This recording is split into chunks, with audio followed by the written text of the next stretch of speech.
Is that national insurance rise in April set in stone?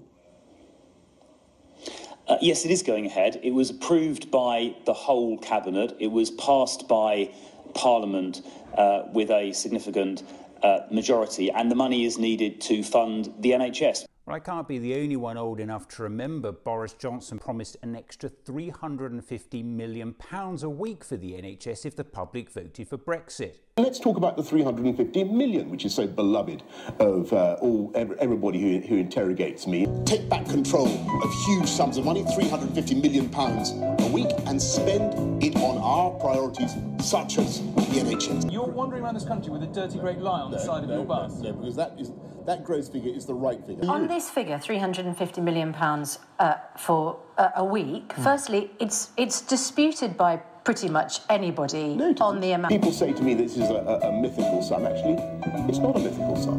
The £350 million a week we send to the EU, which we will no longer send to the EU.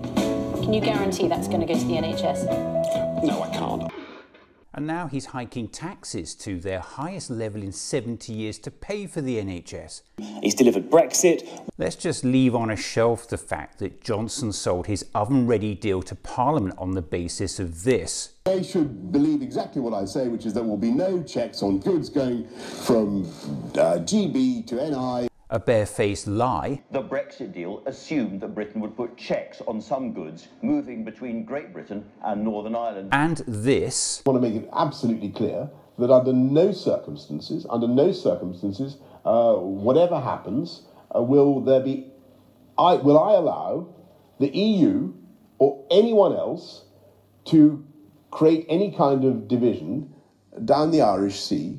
Another barefaced lie. The net result of which is that there's pretty much a border in the Irish Sea. And this. And there'll be no non-tariff barriers to trade.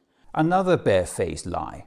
20-page export health certificates for vets. There's 27-page catch certificates for exporting fish. There's duties for goods of all kinds which don't meet rules of origin requirements. We now know the oven-ready deal negotiated by Johnson will cause double the damage to the UK economy of a global pandemic which grounded flights, broke supply chains and caused whole industries from tourism to hospitality to collapse overnight. Here is the chairman of the Office for Budget Responsibility, Richard Hughes. Since the referendum, we've assumed in our forecast that leaving the European Union is going to reduce our long-run potential output by about 4%.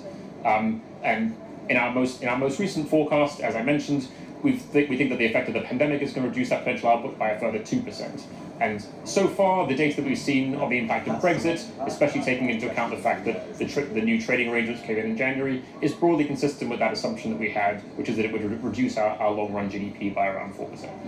So still, after all, this Brexit is going to have a bigger impact than the pandemic on the long term? Yeah, in the long term, it is the case that Brexit has a bigger impact than the pandemic over the long term. Do you honestly believe Mr. Johnson to be a beacon of moral integrity?